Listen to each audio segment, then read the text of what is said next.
don't know. Yes, it is. I am good. Are you ready? Okay. Thank you.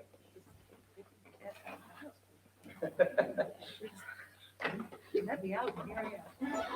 Hello, everybody, and welcome to the Iroquois Board of Education School Board meeting. I'd like to call this meeting to order. And we do need an executive session for the purpose of discussing contract negotiations. Can I have a motion, please? So moved. Second. Discussion? All in favor? Opposed?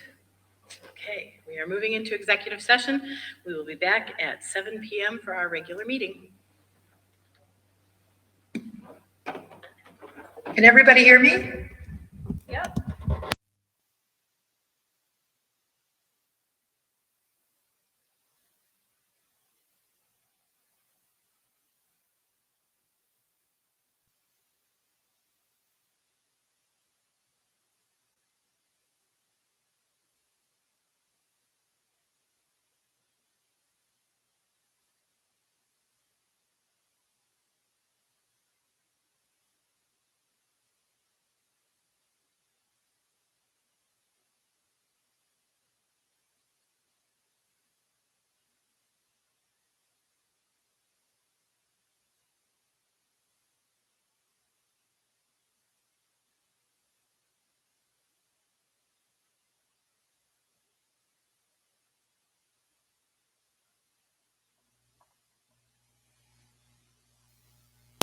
Loud or quiet? Get down.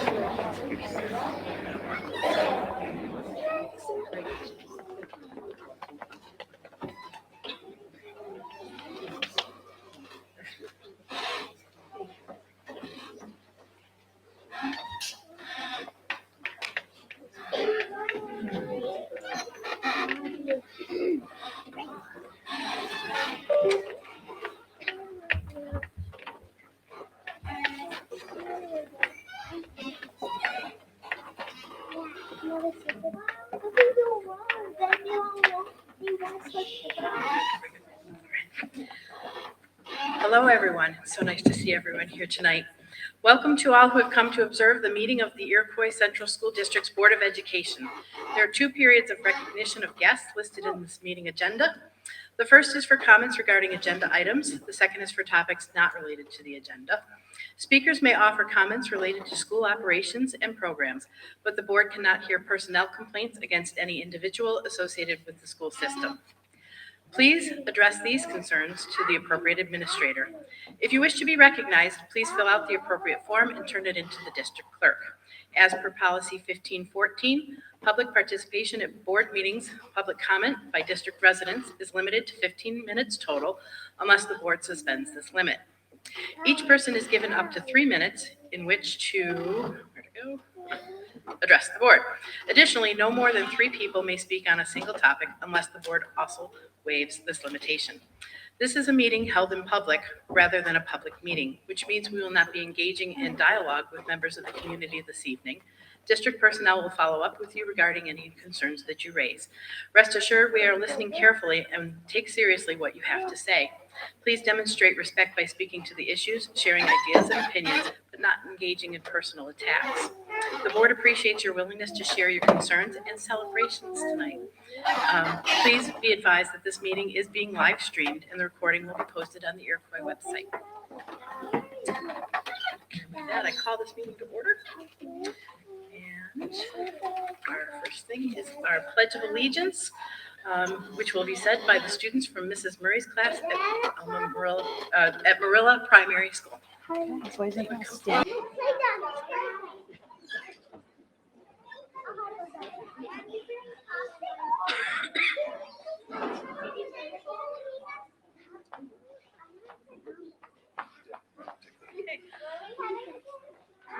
I can't see anybody. Our next item is the recognition of our retirees.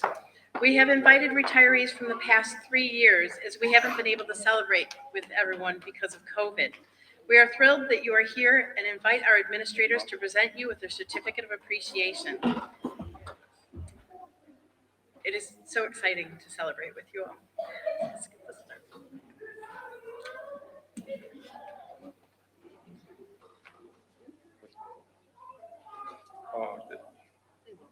They will. I'll get Mike to do it. Eric Nagel, we're going to start with you, if you like. At least that's what I remember. How do I follow that? You don't. That's why we put you there. Oh. Thanks for coming. Now you're into your rendition of what?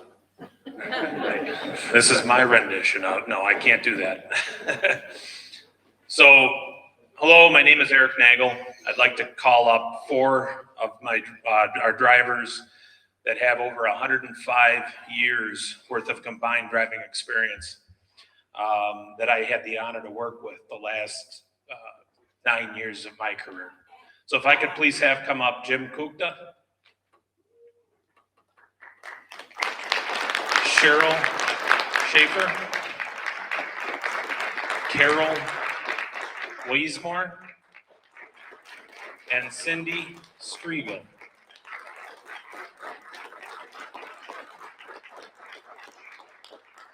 So while they're walking up here, thank you for joining us today to celebrate the retirements of these 4 people in transportation. When I started to think about what to say for these folks, I thought how a couple of these people technically retired a few years ago.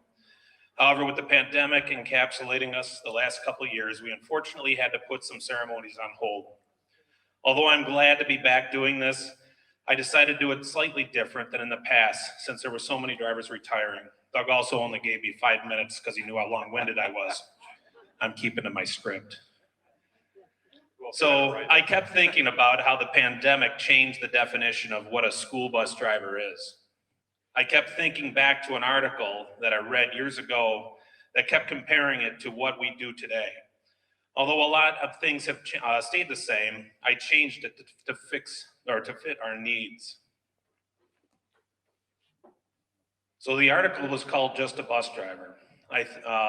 School bus drivers are the people who transport our most precious resources, but get paid less than most that haul our country's most toxic freight.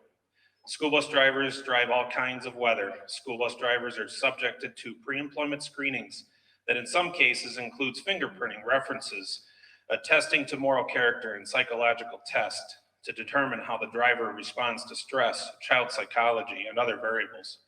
School bus drivers must experience rigid physical examinations and meet preconceived hearing, vision, agility tests, just to name a few.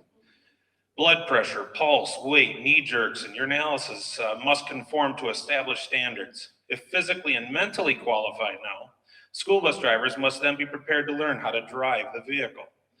That could be 7 to 10 times longer than today's compact car and hold the equivalent of 3 20-man football squads. After learning to drive this specialized vehicle, school bus drivers are then trained in basic first aid, CPR, pupil behavior management, hazardous detection, response, transporting children with disabilities, emergency driving techniques, public relations, state and local laws, rules, regulations, policies, etc., as well as preventive maintenance and vehicle inspections. School bus drivers must undergo an annual physical, an annual review of their driving record, an annual road test of their driving ability, and 2 in-service education programs annually. A school bus driver is required to carry the special operator's license, which, by the way, increases the fee for the licensed driver. School bus driver is a member of the best screened, best qualified, best trained professional associated with the motor transportation industry in this country. School bus drivers are members of the motor transportation industry, which possess the safest transportation record in the world.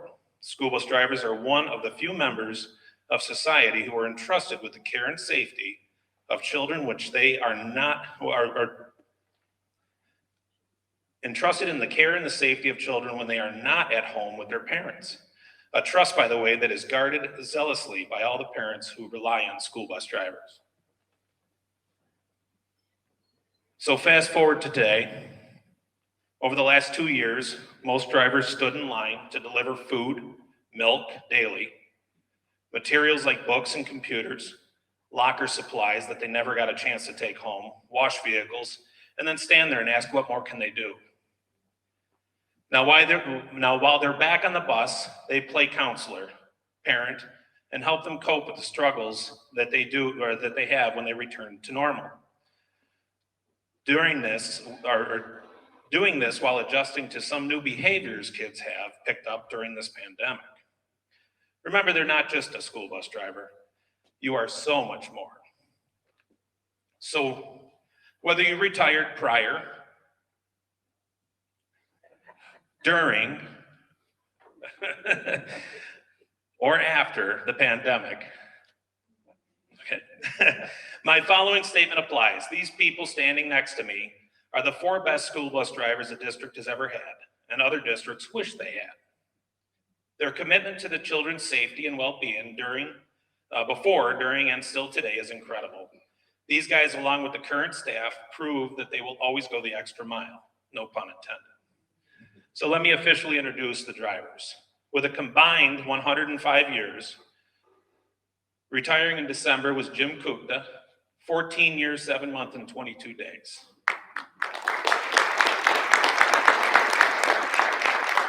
He's our loud and obnoxious, always causing trouble kind of guy. Wait, no, just kidding. Jim still drives for us, afternoons mainly, because he wants to sleep in the morning. And he is one of those that will sneak in, sneak out, do his job very quietly, never cause a ruckus. You barely know he's there. He's very well organized and timely, and that's probably because of all those years as a professor. So stay involved with your family and enjoy those kids. Happy retirement. Carol Wiesmore, to my left, to your right, my left. Retired June 30th, 2020. Carol had 22 years, 9 months, and 29 days, and counting, because she also continues to drive school bus for us. Carol is quite a perfectionist, I think, in my own terms, because I have to laugh every time she comes in, and she's got to make sure our routes are damn near perfect. So she always comes in, making sure that they're all perfect, right? You know, and to everybody's standards. And I want to thank you for that, because she always keeps us on our toes. So after retiring, just a quick funny story. She took a trip out west, and I happened to take a trip out west, not thinking that we'd ever come across each other. So down in Albuquerque, sitting outside, or pretty close to the airport, but we're watching the balloon festival, and I'm sitting enjoying my breakfast, and I hear, Eric. What are the chances I turn around and I see Carol? So enjoy future years camping and traveling, and I hope to bump into you down the road again. Cheryl Schaefer, 33 years, 3 months, and 17 days. Retired December 30th, 2019.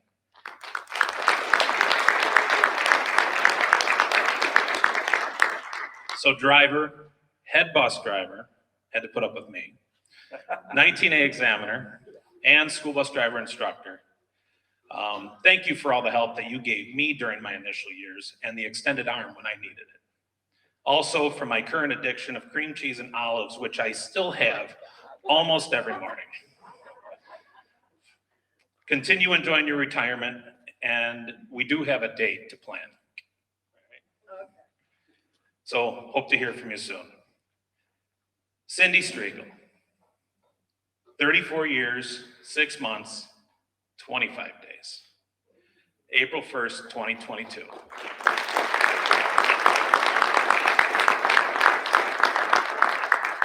A driver, a 19A examiner. Cindy always challenged me, testing my knowledge, sitting down going, I have a question for you, of all the rules of the road. And I learned a lot. I hope she did too. I will miss those discussions and all the pictures of your travels.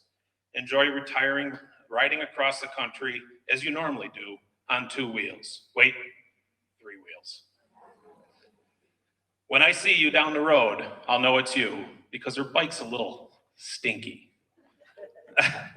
Long story, but her bike's name is Stinky. So I I'd like to once again wish you all a very long and enjoyable retirement. To Jim and Carol, thank you for your continued commitment and driving as you get to enjoy the start of your retirement. And I hope you two can get with Cindy and Cheryl tonight after the ceremony and convince them to come back and drive for us. That's why they're on opposite sides. That's why they're on opposite sides. Now to you all, thank you for your dedication to the safety of the children in which you drove every day. You will be missed.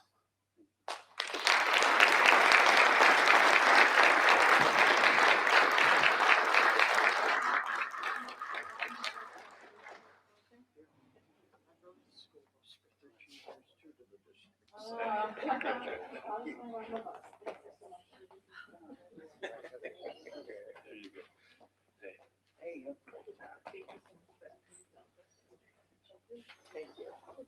Oh, you're going out of order now. He's a gentleman.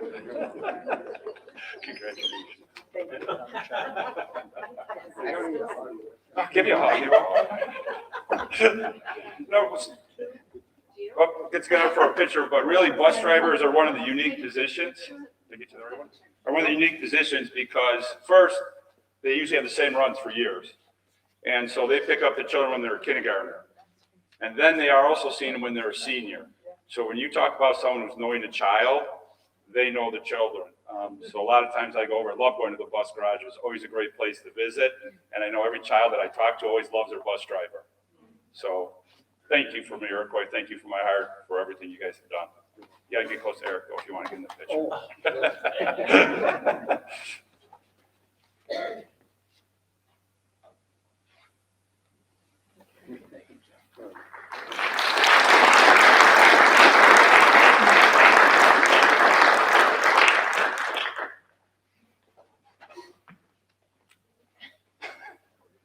The skirt fell down.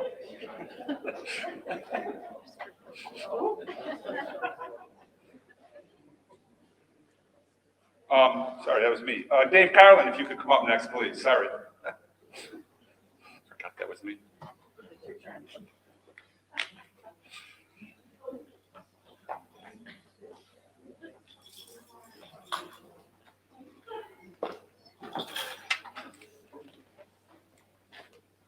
Good evening. It's my distinct honor to bring up 4 members of the Building and Grounds Department that have recently retired.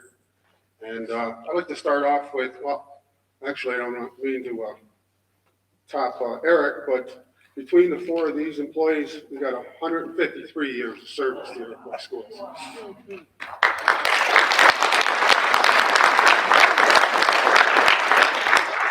So I'd like to bring up Tim Shear, Dave Foles, Barb Redmond, and Billy Smith. Not sure if Billy's here.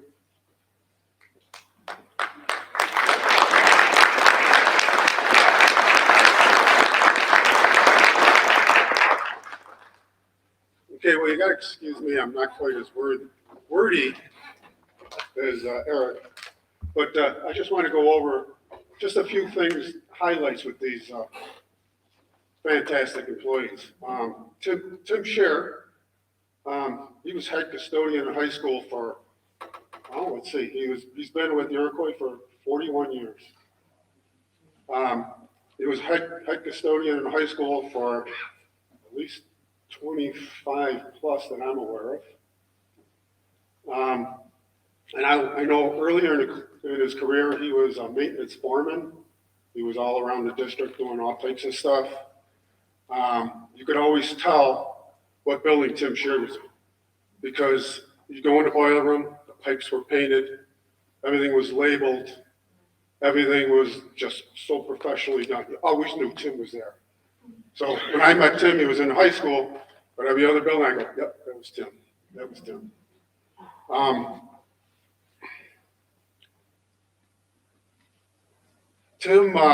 Tim, he used old-fashioned work ethics. Tim, you'd always see him working. I used to think of, how can I not work that hard? As I always looked at, the guy was always working between central printing, all of the stuff was stored in the basement, had to be brought up almost daily and stacked and restacked. The high school is the main kitchen hub for the whole district. So there's constant food was either brought down into the basement, upstairs freezers, everything had to be recycled. Just amazing, constant type stuff. Yeah, work ethic like nobody else I know. If it was wintertime and it was snowing out, Tim would be in early. So he could open up the drives, salt the things, and then he'd go inside and clean up all of the stuff that got tracked in. And he'd go back out and clean it out again. It's ongoing. Like I said, just a fantastic work ethic. I'm not sure if any of you knew Tim liked to get festive once in a while, and he'd wear stuff for Halloween and stuff. And I gotta say, he makes a damn good-looking woman.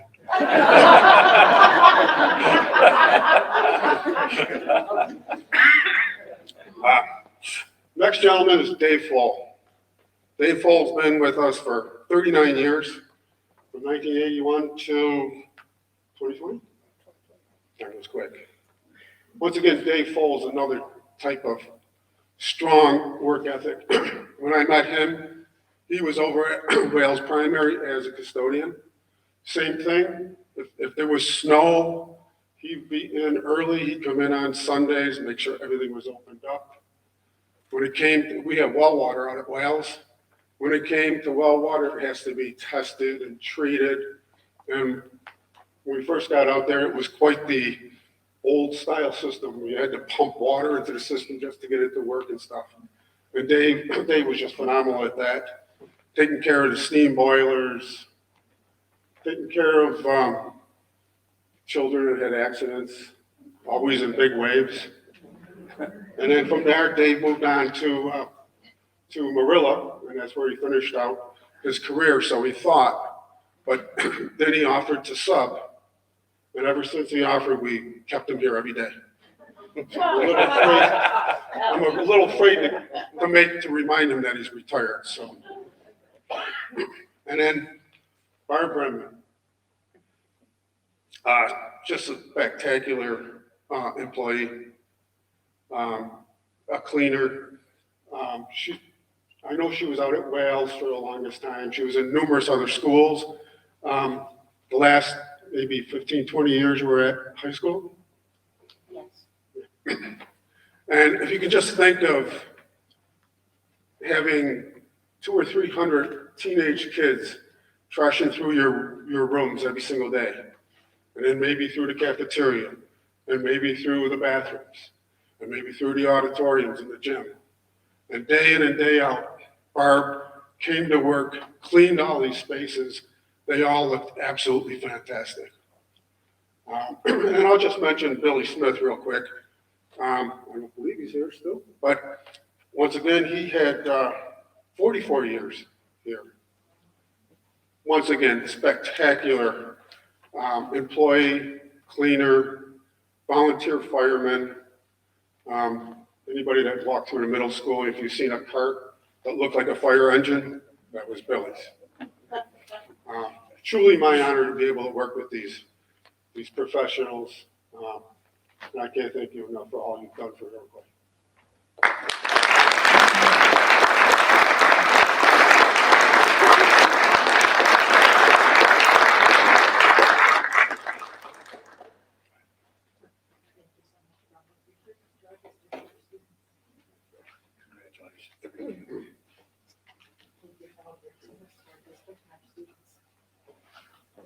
Thank you so much. This is another group of people. You think of safety, you think of schools taking care of it. They're the ones that are here first every morning. Well, except for Barb, she was here at night always. She was the last one to leave, lock up the place. But they take care of everything. They're the ones who make the difference. Well, Barb, we'd like a photo, please. And they are like this, really, that's what they do. They kind of disappear. They're behind the scenes. They just kind of wander away. But when you know the place is always better once they've been there. For these that retired a while ago, it's great seeing you again today.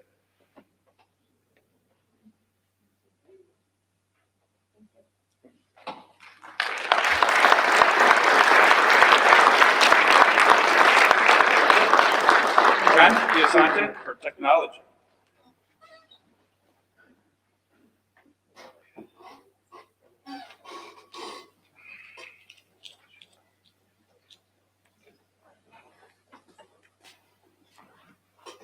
Hello, everyone. I'd like to call up Ken Palmer, please.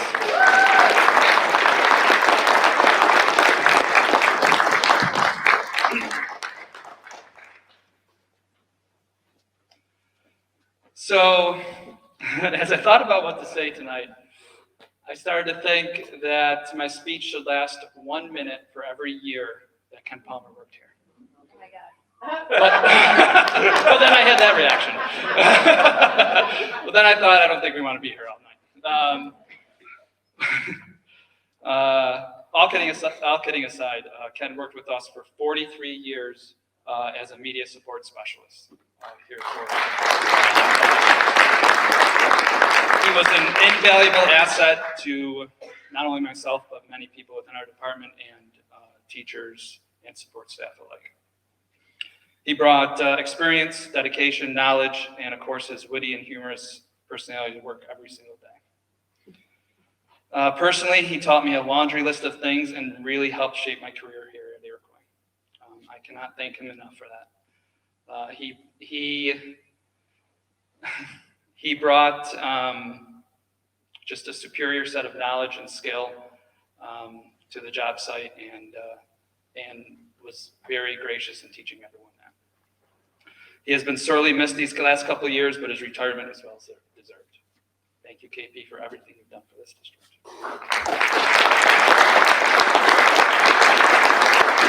I just want to say that I was brought here under false pretenses.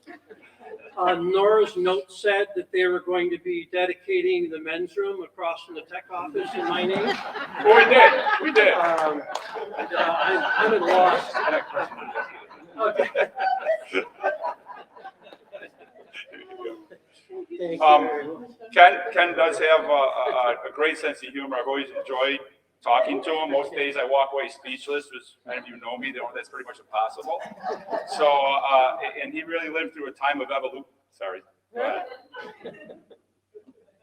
She knows how big be quiet too. The time of evolution with technology, going from where you're pushing around carts on with overheads and you're changing a light bulb to the robust system we had now, and I told all the new guys before you leave, they better suck all your knowledge out because you have a tremendous amount. So hey, thank you so much. Thank you all. John?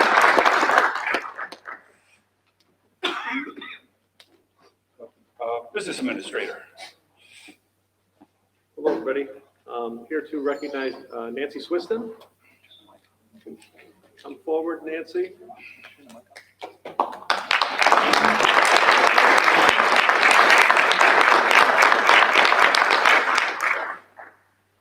She loves the spotlight, just like me, right? Nancy's been in our district for 29 years in payroll. Has handled a ton of different changes over the years, different payroll systems, different retirement systems, yeah, big one, different locations, different bosses. That's one, right? I was. Come on. And especially going through COVID, the payroll has to happen every 2 weeks. And even if COVID's going on, Nancy quickly adapted to working out of her home, coming in here on the weekends, whatever it took to get that payroll done every 2 weeks. And that's the thing that's so difficult. It happens every 2 weeks and you can't put it off. You can't say, I'm going to take a vacation or something like that. You get it done every 2 weeks. Thank you. It's a job that doesn't get a lot of thanks. If you get your pay check, you don't typically call Nancy and say, thank you, you did everything great. It looks wonderful. She gets the calls if something looks a little off or something like that, and we work through it and deal with it. So it's often an unthanked job, but you're really dedicated to what you do, and we really appreciate it. Nancy also adds a lot of fun to the office. She's dresses up for Halloween, for other holidays as well. She makes all the birthdays and holidays a little extra special for us, and we love that. We're going to miss that a lot about you. And the one thing I was going to say I admire very much about you is you're very active in advocating for Alzheimer's patients and families. Nancy's been to Albany many times speaking on those topics. So I hope in retirement she gets more time to maybe do some of that work, and I know you'll continue that. And we will miss you very much and wish you the best in retirement, and thank you for your service.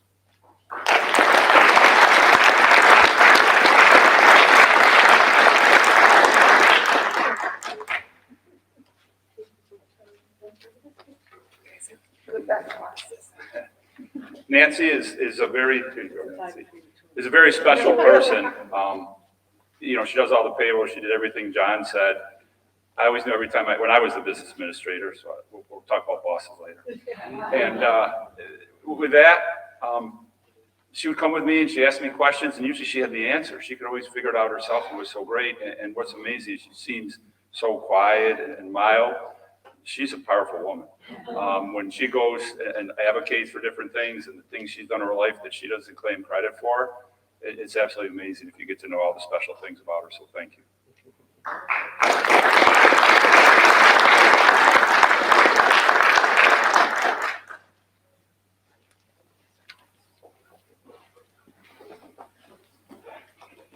Sue Sheldon, come on up. Darcy Walker is the principal who would normally talk about Sue, but unfortunately, Darcy had something I'm going on today personally, so she couldn't make it here today. So I get to talk about Sue. So what do you want to talk about, Sue? Because I only knew this about a minute ago. So when I walk in her classroom, she goes, well, I can't say it. But as administrator, there are certain things you kind of pick up along the way. And when you walk into a classroom, you can feel the classroom. You can kind of feel what's going on. And every time I walked into her room, it was probably one of the best rooms to walk into every single day. She was engaging with the kids. They were always doing some activity that the kids thought were fun, but was a learning activity. Always on task. Her kids always did very well with everything she did. And through it all, she always had a smile on her face. I'd walk in Dalma, turn right, turn left, and her room was the second one on the left. Did I get it right? Yeah. Close? Okay, good, got it. And I would spend time in there. And I don't know if she wanted me spending all the time I spent in there. Sure. Sure, she said that then too. But it was great to see the kids really love to learn, which would stay with them forever. And I know when I would see them later, up in the middle school, the high school, they remember you. They would talk about the times I was in the room, but mostly they talked about you and how much they loved having you as a teacher and everything you did for them. So thank you so much.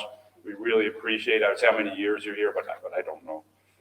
A lot. A lot. So thank you so much for all your service and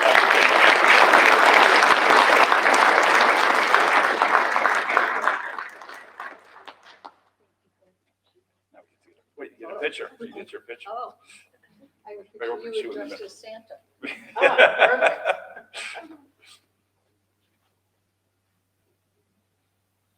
Thank you. Ross, middle school.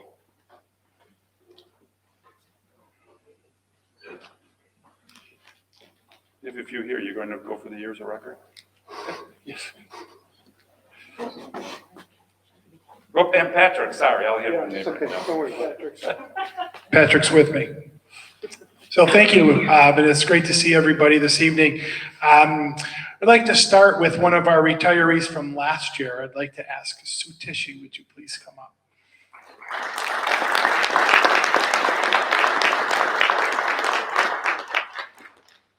Sue ended her teaching career here at the middle school, and she did a lot of traveling to the primaries as well. So she had the opportunity to teach many different ages of students, and her energy and her passion really showed. One thing that I've always noticed about Sue was she was never frazzled. I would walk down to her room. There would be kids coming through the hallways, bags, instruments, everything coming down to her room. And she'd be in there and to set up a room. It's not just chairs or desks, it's music stands, it's everything else. And in a flash, she'd have everything set up and there she'd be standing at the door with a big smile on her face, greeting her students, which I always admired. She's passionate, truly loved what she taught. When I would be in her room, you could tell that passion came through with everything she did. Her energy was contagious. If you ever had the opportunity to see Sue within a concert and setting up everything and then up here and conducting her students, I guess the word I would use is she was always proud. And I always admired the connections that she had with kids. And one thing, and I never told Sue this, but one thing that I always loved is there'd be days when I would come into work and in my email, I would see her name there. And it was always an email that was just celebrating her students. And she would always say, we had this competition this weekend and so-and-so, did a wonderful job and you should have seen this and they did so great and the parents were so proud and I was so proud. And that was Sue, always did everything she could for kids. She loves to celebrate successes. And we also asked one of her colleagues that Mr. O'Brien's going to share just to add a couple words about Sue. And Mr. Schofield, just for the record, we do have one more retiree than the rest, but we were at 163 years of service. So Thank you. But Sue, your department wrote this about you. Spent 22 years at Iroquois working tirelessly to make music a part of every student's life. She knows the value of lifelong appreciation for music in all forms, whether it be performing or listening, instrumental or choral. And she worked hard to connect with every student and infuse a passion for music in their lives that would last long after graduation from Iroquois. With love from your department. Oh, thank you. Wow. So we'd like to say thank you and present you with a certificate and thank you from me, from the middle school, for everything that you did.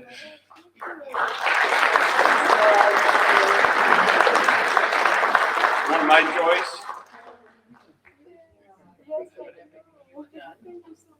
before you were in my hallway for a while, I should say my hallway, right down the hallway, and so it was great, it was a great hallway. Then I lost my music, but that's one thing I miss about you and having the hallway, because it was just awesome, everything, just great, yeah.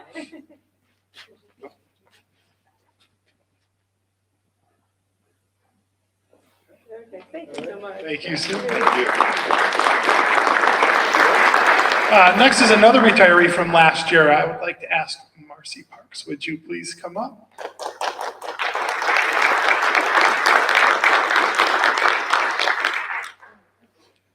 I have to say, I've been fortunate to work with Marcy going way back for many, many years. She worked in many capacities. She started here in the PTO, in the Parent Teacher Association. Marcy brought a great deal of passion along with ideas and different opportunities.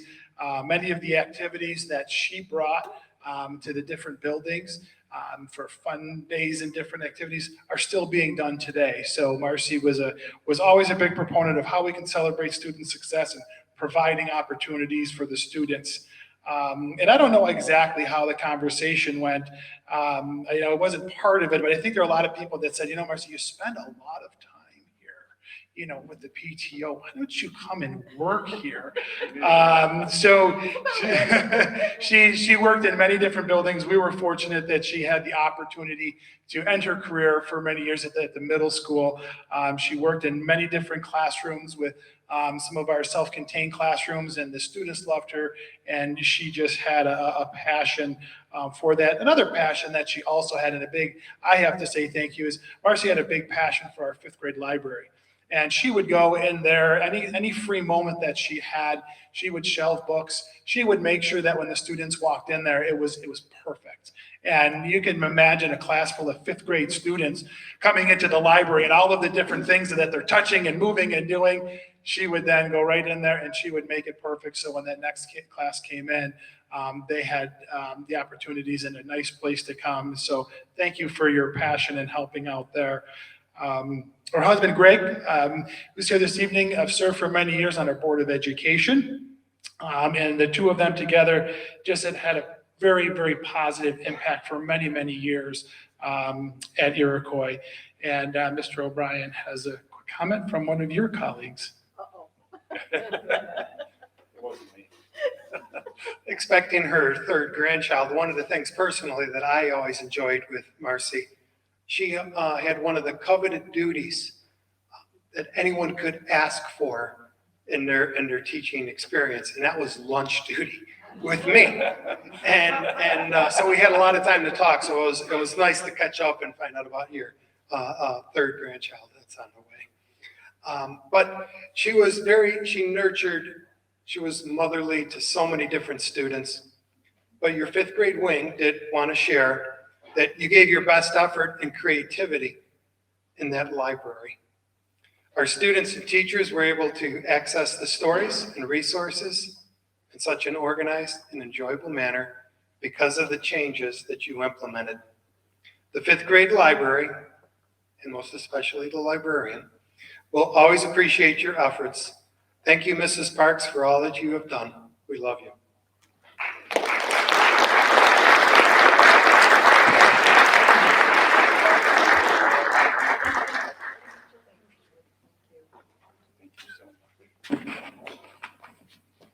Now, I'm going to hope I have this right. Okay? Well, it won't be bad if I'm right. It'll be really embarrassing for me if I am wrong. So, you talk about all the extras she does and all the different things. I remember always talking in the morning before going in. That's where I always seem to run into the most in the parking lot recently. But I remember a conversation about 12 years ago where you talked about making the things they would hang on the back of the chair to hang the book, the chair pockets, if I have it right. And that is one of the examples of the extra things that you've done, and I've remembered that for a long time. So I always found that very impressive. So thank you so much. You're welcome. Thank you.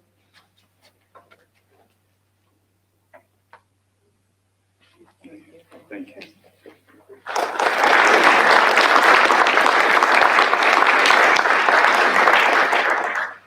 Next, I would like to invite up Mrs. Tonsillin.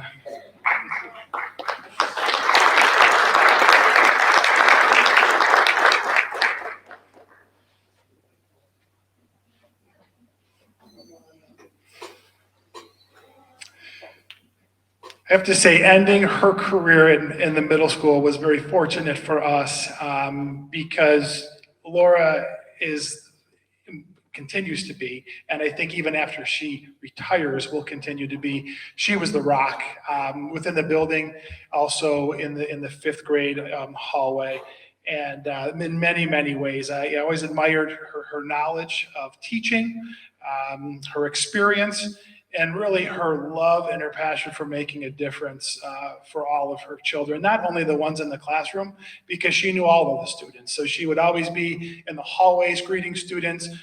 Everywhere you look, Laura was there always checking in and making sure that all of the students were taken care of. She goes above and beyond in the classrooms. All of the things that her students are involved in, they're always talking about. So it's not just about the academics. They always want to share all of the things that they're doing in their lives. And really, one of her passions and one of the things that she was best at was really meeting the social and emotional needs of all of her students. She is a collaborator. She could go into a meeting and many people had all these different ideas, and she could take that group and talk and bring it down and say, okay, this is what we're going to do, and this is what we're going to do because it's best for children. So she just had that way about her. I appreciate her passion and all the time and efforts that you gave to Iroquois. I would know in the mornings if my phone rang early, it was Laura, because she was always here. She was early, and I think that really says a lot because she wanted to be standing in that doorway when her students came in, where she could give them her undivided attention. So she would come in early, take care of everything, and I mean everything, take care of her colleagues. If there was somebody that needed something or a lesson plan that needed to be put as something that a student needed or a parent was dropping off, she was the one. And I can't thank you enough.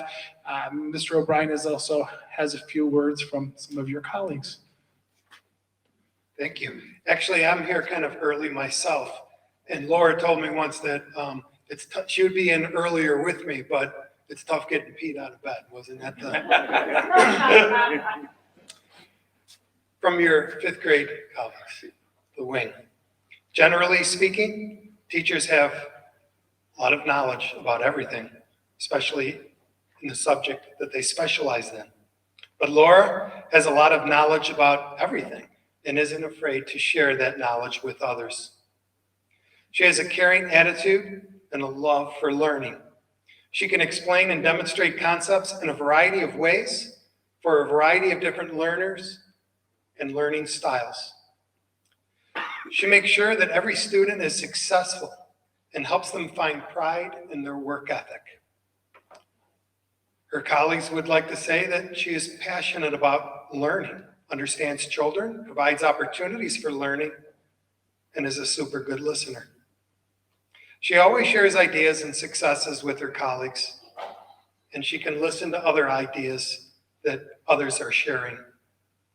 She is the type of teacher that nurtures and guides learning by designing diverse activities that lead to further learning. Laura knows her students as people and learners. She is someone who strives effectively to allow students to engage and be challenged by deeply learning material. Mrs. Tonsillin is someone who demonstrates their love for students and learning by creating fun, nurturing environment. She has a desire to make a difference in the lives of the young people.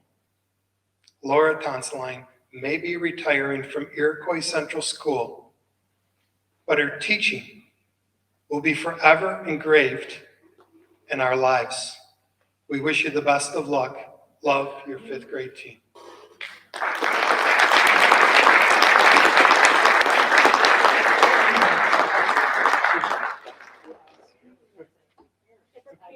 Joey. If you touch kids even half as much as what I did my son, your students all are blessed. Thank you.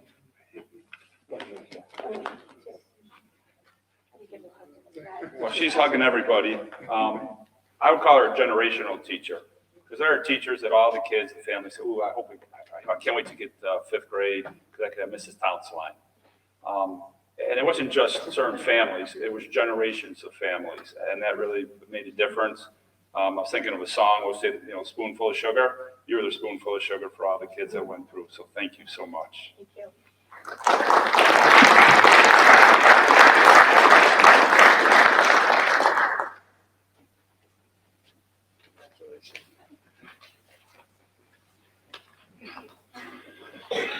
Next, Mrs. Slade, would you please come up?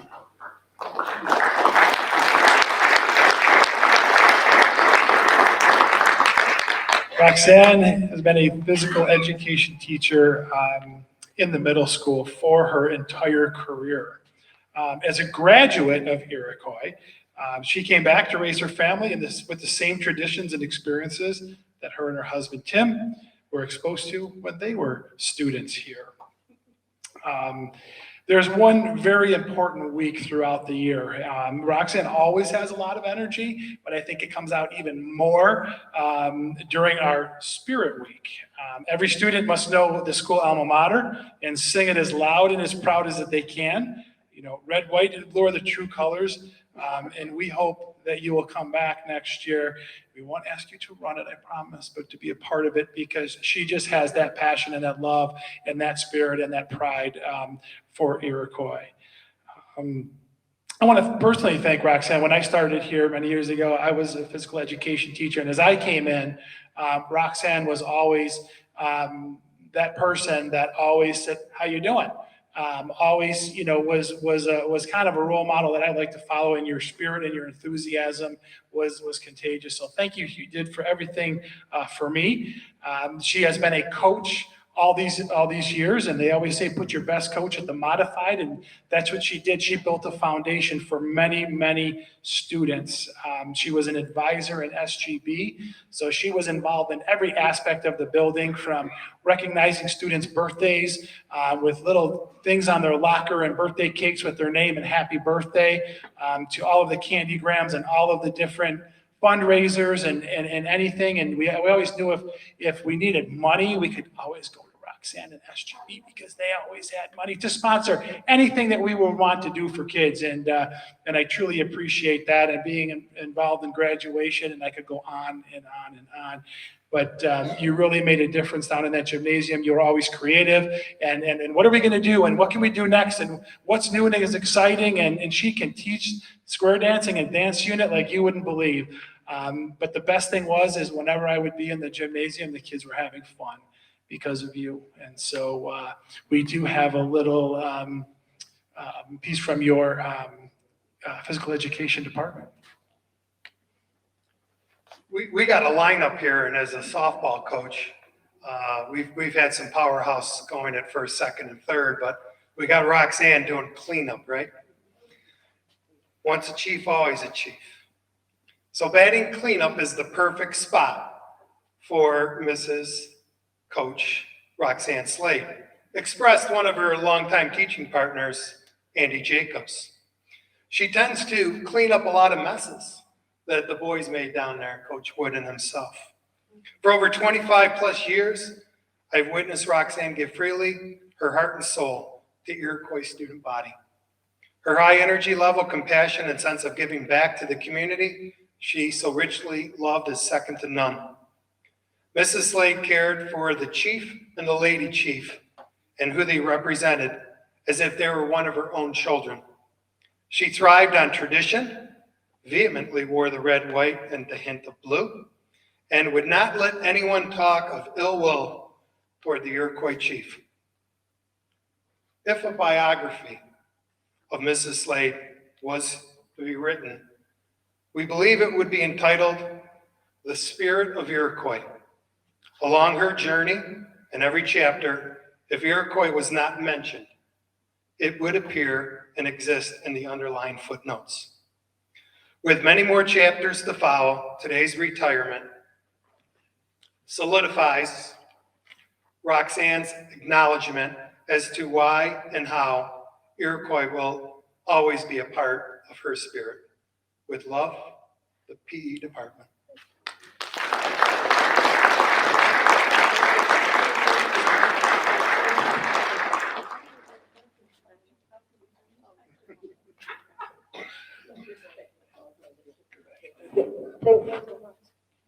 So usually at graduation, I talk about students, since you graduated from Iroquois, going out following their passion, following their dream. You're one of the smart people. You got in the right line to college. You got into a line that allowed you to do something you loved. Your whole life, you could see it, everything in there. Always saw you as the most energetic person coming down the hall. And it was just a delight to see you with the kids coming into the phys ed and, pretending I knew how to do something with phys ed. And we played dodgeball. Yeah, I got hit in the head the other day too. So, but thank you so much for all that you gave. And I'm glad Tim now realizes where all the money went to SGB to give Ross what he needed. So that all worked out great. Thank you so much.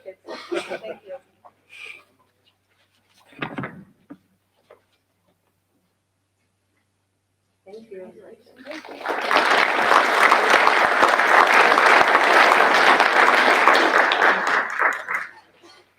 Another Iroquois alum, Mr. Weber, would you please come up?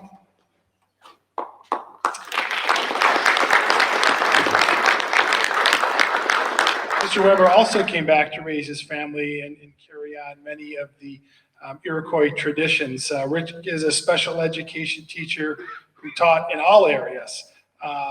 And one of the things that I admire most about Rick and I truly appreciate is when we would talk about what does next year's schedule look like and students and student needs and groups of kids, he would always just say, put me where you need me.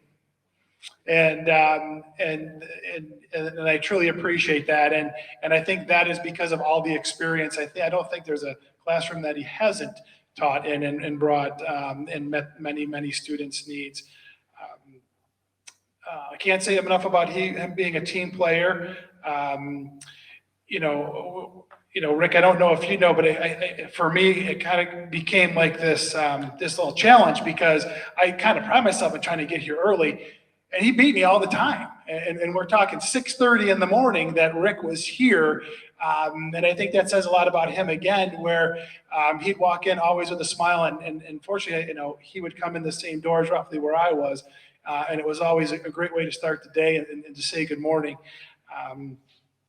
That says a lot for when he got into his classroom, he was ready and spent that hour in the morning before the students walked in the door to make sure that everything was ready and he was ready to help the students. So the connections that Rick makes with the students is fantastic, and there is not a single situation that I don't think Rick has handled or Rick could not handle.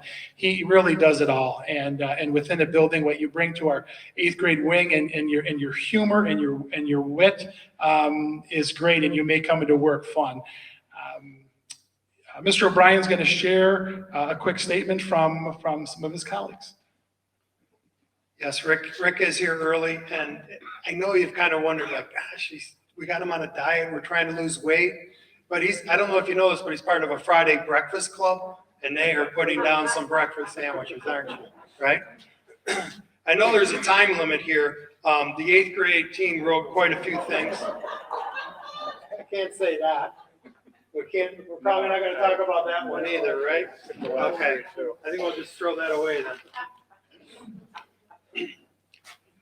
When a teacher begins their career, they rarely imagine that they will span 36 and a half years. And that's the number of lives that will be impacted by their presence. It's impossible to measure. Rick has been a teacher, a coach, a mentor throughout his career here at Iroquois. He has worked tirelessly to advocate for his students and to make education accessible and attainable for every one of them.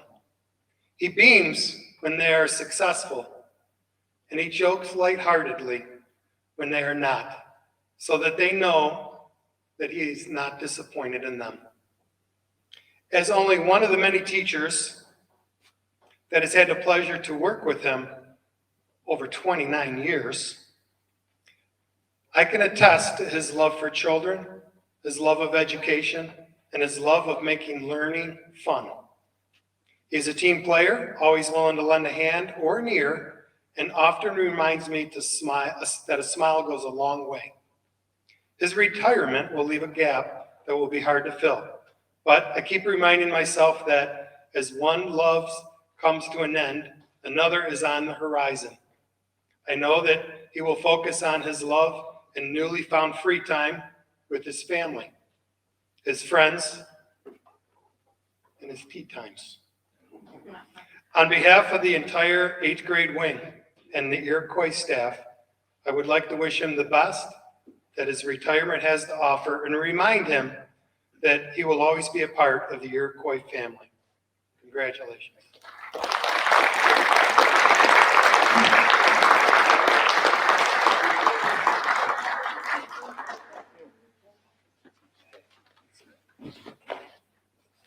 So Ross, I think you're wrong. You might, I don't think he's here at 6:30 because I'd leave a meeting like this tonight and I'd see him in his classroom working still at these hours. And one thing I like going down the halls, you want to, decompress after a time like this, and I'd go in and talk to Rick, and we'd have great conversations that, would actually shape the way I would think and do things from that, not then on, but it would influence the direction of the district. I don't know if you knew that, but I love sitting there and talking to you and seeing those. It only happened 2-3 times a year always, but I'd see it and I'd always stop and turn in and take that half hour out of your night. You're probably thinking, can he get out of here? But I stayed and I talked some more. So thank you for all those times.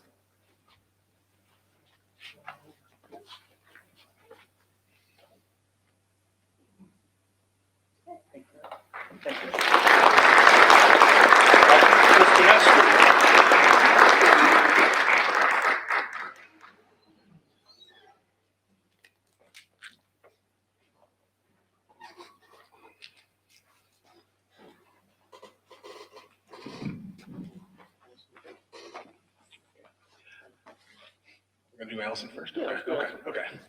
I'm gonna turn the mic over to Mr. Beto. Allison Genders. All right, Allison is a pleasure to speak. Oh boy, don't start laughing. All right. I can't wait till I get up there. G-rated. Okay, she has to go already to that level. Allison is one of the greatest individuals I've ever met in my whole entire life. And as you can all see, this is what she brought every single day in the high school. She's worked 20 plus years in the district, but finished her career in the Big I. As a school nurse, she has probably seen everything, done everything, and helped hundreds and hundreds and hundreds of students. Always with that smile, always with that caring and the ability to just be a friend to every student that walked in there. Keep going. I don't want to take too much of your time because I know you got to get back to England. You got to see you got the Jubilee to finish up, pick up after, and everything like that, or you got to tell the Queen what she's got to do now. Okay, but that's how I met Allison. Is my first conversation with her was just in a simple meeting talking about kids, and I said, "Oh, wait a minute, she's got a little bit of an accent." And then she would say, "Oh my goodness," she'd start talking, and I'd say, "Holy cow, this is going to be a great experience for me. Not only am I going to learn a lot of things, but I'm going to learn a different language." And every meeting, I'd have to say, "Please speak our English, because we don't understand a word you're saying." But and she would always mock me out every chance she got. So this has been a pleasure. But Dave, your husband, please keep her under control. All right? We've got her out of the barn. Now just let her go, and you can control her as much as you possibly can. But I know that Mrs. Langheimer would also like to say a few words because she's had some great experiences with you also. But Allison Genders, it's been a pleasure. I hope you're enjoying your retirement. And you do you, because that's the greatest thing in the world, that smile and how you do things. So quickly during my time at Iroquois, I saw the tremendous impact that Allison made in our building. It's truly immeasurable. There's not enough to say about, first of all, our school nurses are extraordinary in normal times, and that is not what we've been living in for the last few years. So to say that Allison at the high school stepped up in extraordinary ways during COVID to make sure that we worked so hard to have a safe building and keep our children safe, but also keep our staff safe and bring that comfort as well to our staff. She just was a constant source of care and comfort. Allison, you are the embodiment of compassion and grace. And our students were so lucky to benefit from that, but also the rest of our school community.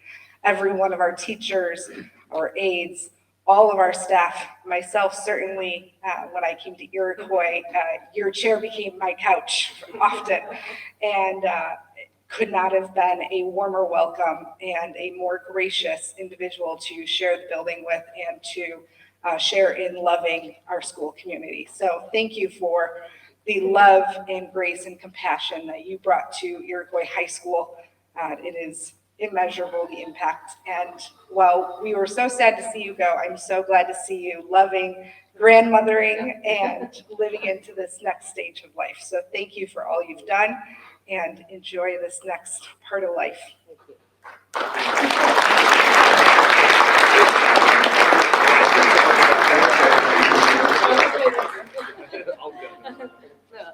Thank you. Thank you. Oh, thank you. Oh, thank you. So you sure I should talk about you? I don't know, Doug. So if you're having a bad day, go out with the nurses afterwards. And she kind of leads the pack with this, but in all that, the caring and the love and what they take care of, they really do make a difference. They really do help save lives, because I think it was you that we were down, I don't know, 15 years ago, maybe in the bottom of the middle school. There was the incident, and she really made the difference in some kids' lives there. They probably wouldn't be with us right now if it wasn't for her. So congratulations and thank you so much for that. Really appreciate it.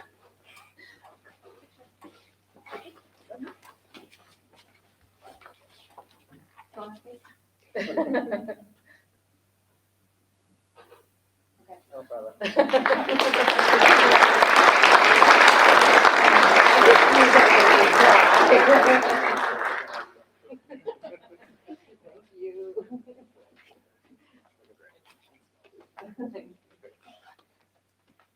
I get the opportunity to call Pete Tonsillin up here. Come on up, Pete.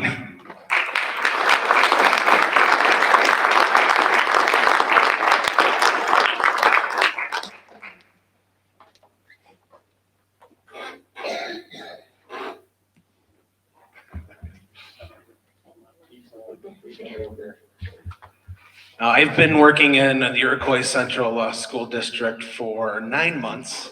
And according to the research that I did, Pete Tonsillin started in September of 1974. I won't tell everybody how old I was in 1974, okay, when Pete started. So, just in gathering some information, Pete retired officially from Iroquois prior to me starting to work here. But I did get to know Pete through the course of field hockey because my daughter's a field hockey player as well. And Pete is an absolute legend in the field hockey community. And I also got to know Pete as a result of just the gracious and great person he is. He came and helped us out when we needed a substitute teacher to work with some earth science this year. I called Pete up on the phone and I said, Pete, would you be willing to come back and help us out? And he said, well, I'm working at Medaille College, but for a couple of days a week, I can come in and I can help work with the kids. Chris, we'll do whatever you need. And that's just the type of person that Pete is. Pete will go a million miles for Iroquois. Pete is absolutely synonymous with the Iroquois School District. A legend in so many ways, a member of the Greater Buffalo Sports Hall of Fame, a mentor to his colleagues. I asked our department chair, Kim Ferguson, to say what would you say about Pete? I'm going to say a few words about Pete in his retirement. And what she said was that Pete was an absolute mentor to all of us in our department. Pete taught us how to teach. Pete taught us everything that we know. Pete is the person that we would go to who would help us with anything. It's just the kind of person he is, the kind of gracious heart that he has. Truly an absolute legend as a teacher, as a coach, as a colleague. I mean, you still go into Pete's classroom today, which still has his nameplate on his door, which as long as I'm principal, will never be taken off the door, okay? Because it will express to you the absolute impact that he had and continues to have, because he had such a great influence not only on our students, but also on our teachers who continue to mold our students. I can't say enough about just my short time getting to know Pete and how just in a very short period of time, he's actually made me a better person and a better leader. So congratulations, Pete. We wish you the best. You're not going anywhere. You're still going to continue to coach for us for at least another 30 years. So we're not going to let you go. So at least another 30. So thank you very much, Pete, for everything you've done for the district. And for me personally, I really appreciate that, Pete. Thank you.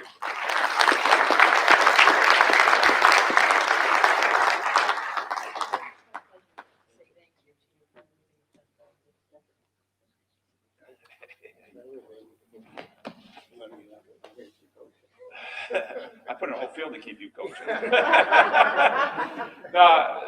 Pete, there's different types of leaders. And Peter's one of those leaders that's not a leader. I mean, granted, to call him coach and all that, but like for his department, I don't know if you're ever in department head, were you? No, and that's what I mean. And you heard what the department leader had to say, how he taught and how he led. And you have quiet, assuming people that just their energy has that leadership that people follow. Leaders have to have someone that's willing to follow them. People follow Pete, they listen to him. I know I always enjoyed going and getting the history of Iroquois and your truthfulness of where we were going and having your pulse on the community was invaluable. So I still love seeing you. I get frustrated when I see you out there in your car going to coaching. I'm in my office, but we'll talk about that later. But thank you for everything you did, continue to do, and will do for Iroquois. I appreciate it. Thank you for having me, Dan. Thank you.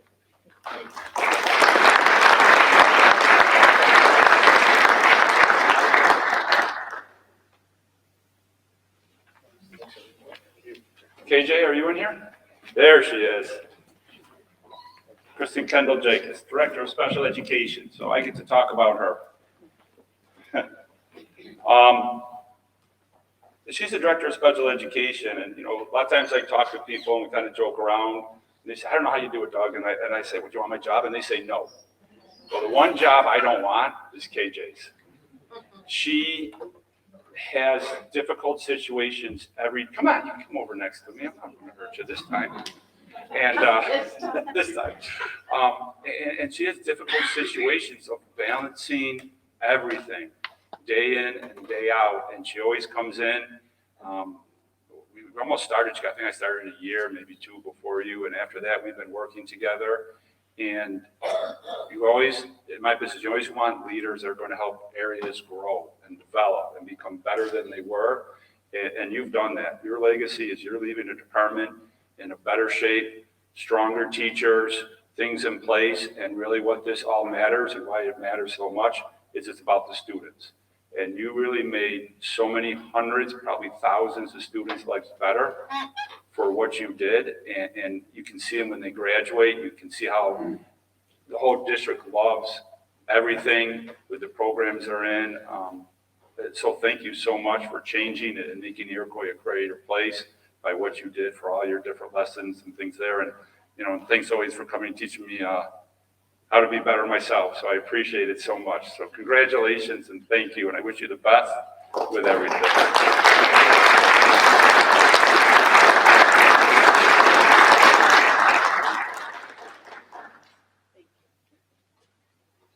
We got to do the picture. We got to move over this way.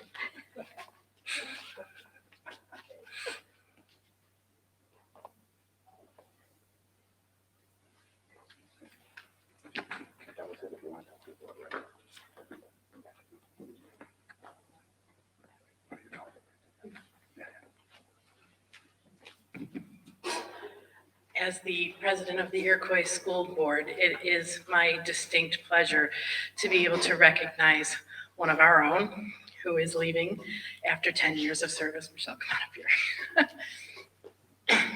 here. I had the distinct pleasure of being a classmate with Michelle. And I can say that when I first joined the school board, Michelle had been here for about 2 years. 3 years. And it was with her guidance that I was able to manage to be able to figure out how to do anything. She has been an absolute pleasure to work with on the board.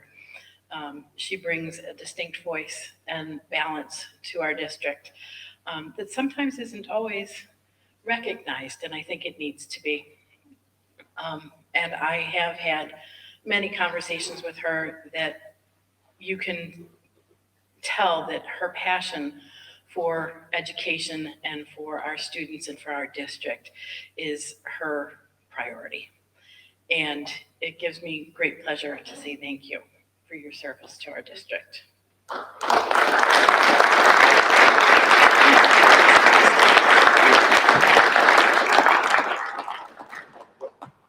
He's going to get the pictures. So for Michelle, from my perspective, that says it right there because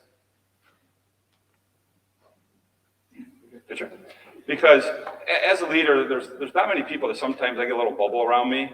People don't always tell me the truth, but I can count on Michelle to always tell me what the truth is, what she's hearing in the community, and challenge my thoughts. Because the only way to be truly reflective is to have someone challenge the way you're thinking.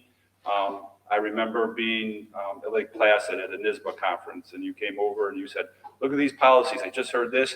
And you started talking about the policies, about changes and a different lens in which to look through them and how they write them. And ever since then, every time we're working on a policy, I really try to use that lens. Sometimes I know I miss, but I keep trying and reflecting on them. So thank you, and thank you for all that you've helped me grow and develop. Really appreciate that from the bottom of my heart. So thank you so much. Thank you. It's been a pleasure. And with that, ladies and gentlemen, we're going to take about a 15-minute break to be able to have a little reception in the back, so we can all visit with each other and celebrate the wonderful things of all of the people that have represented our district and moved it forward and just cherished our children. Thank you. So let's go Thank you so much. Could I have a motion to adjourn for 15 minutes? Oh, yeah. Recess. We're not adjourning, Chuck. I know you want to get out here. It's a recess. It's a recess. Not an adjournment, it's a recess.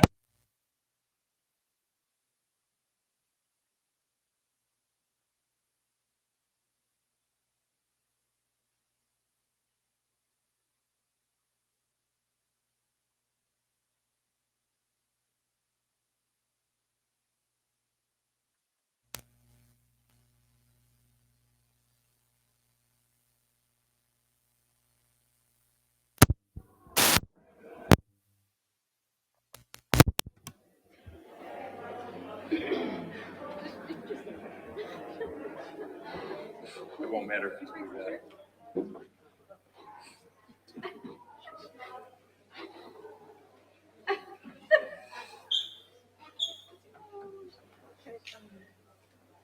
Good, okay. And so we are going to resume our. I'm here. Thank Perfect. you. Thank you. We will now resume our regular Board of Education meeting. And the next item on the agenda is the board discussion and news worth sharing. First thing we have here is safety concerns. So with that, obviously with everything going on in light, and I did receive a couple of emails from the public asking, what is Iroquois doing? So I just wanted to bring that up to the board. So I also did have a board member ask, a question about that, so I felt this was the right spot. So this year, what we're looking to do is there's a creation of a social media safety committee, and what they're doing is they're reviewing communication about events when they happen to reflect on them for internal and external. They're looking at all the safety concerns that were brought forward by people or by individuals that are working in the district. They're looking at different policies and procedures within the buildings, and they're exploring ideas for improvement. Where all these came about was actually just a brainstorming session, because some teachers expressed concerns with what was happening. So we said, well, let's all get together and hear what everyone has to say. So that's one thing we're doing this. It's made up of law enforcement, staff, teachers, and administration. We're also, through the current capital project, installing a blue light emergency system that will allow anyone to lock down the school buildings. And you'll see little blue boxes that are out there already. They'll be pulled with a lever, just like a fire alarm. So if you see something, say something. But not only is it now see something, say something, you can do something. So our order would be see something, do something, say something, because by then the building would be locked down. We've contracted with BOE services to monitor social media, which has continual review and refinement. In fact, we are meeting with them just to look at what filters are on and everything. Tomorrow, I think John set up a meeting, or not tomorrow, Monday, there was a planned meeting for. What we already had here, which was some of the questions we had, because we had talked about them from previous projects and things, was multiple yearly safety lockdown drills. Someone asked me if we were having those. We do have a school resource officer. You should be showing identification to enter. Now, granted, in Iroquois, we know a lot of people, so that's great, especially with the elementaries. But we built the vestibules where people come in, especially in the winter, where they can take off whatever hoods and masks they have, where they can see them. And people say, why are they coming in the vestibule? Because in the last capital project, I confirmed with the superintendent of buildings and grounds that we've hardened the doorways and the entranceways with all the glass that is there to make it so people couldn't break through there, or it would be very difficult to break through. We have push button lockdown systems already installed in offices and key areas, but that's why we're adding the blue light, because we didn't feel that was robust enough and available to everyone and noticeable where that was. We have pass card locks on all the doors, so with the key card, and if you go into lockdown, these key cards will not work anymore. So if someone was compromised and this was taken, they would no longer work. And we have a backup plan with that I'm not going to get into for safety reasons, where the law enforcement, though, would have access to another means to get in there. The classroom doors, we went through a lot of evolutions of what would be the best way to do it, but they remain locked at all times. And this way, if something happens, it's very easy just to push the door. It shuts automatically, or it's already shut, making it safe. It's a little bit inconvenient when kids leave the room to go to the bathroom or something, but that inconvenience is a small price to pay for that safety. And outside doors are locked and closed, and I say closed because we are still working on, and that was one of the things that came out of the committee. In fact, one of them visited my office the other day just to say, here's a couple doors they noticed, making sure they're closed. There's some habits we have long because of people been here generational, of where they're kind of certain times when it's warm opening up a door, but it's really moving in the right direction and has been. So we're continuing to stay on that. In fact, she's not in here right now, but one of the administrators made signs. We talked about it at cabinet again, with spring coming. So we made signs and everything just to keep reinforcing that, and different emails and messages went out. I know this will be something that is in my list of things to possibly talk about at the district planning conference, to keep talking about this and brainstorming and seeing what we could do, especially in light of recent events, because the school resource officer works with outside law enforcement agencies to review of what was learned from that, so what we can do better. And I was actually at a safety seminar, I'm trying to think of the name, but they're one of the people that do the detectors, but they also do things with cameras, walkie-talkies and different ways of communicating, locking systems on doors, and in going through there, really, it was just the sensors when you walk through the main doors was the only thing that they had possibly that we could use here at Iroquois. It was kind of interesting not to have salesmen trying to push things on me for once, because everything that I talked about here at Iroquois, especially with moving forward with this emergency blue light system. So that's just a quick review to answer those questions, and for anyone in the public, they'll watch this and hear the pieces that we do let out.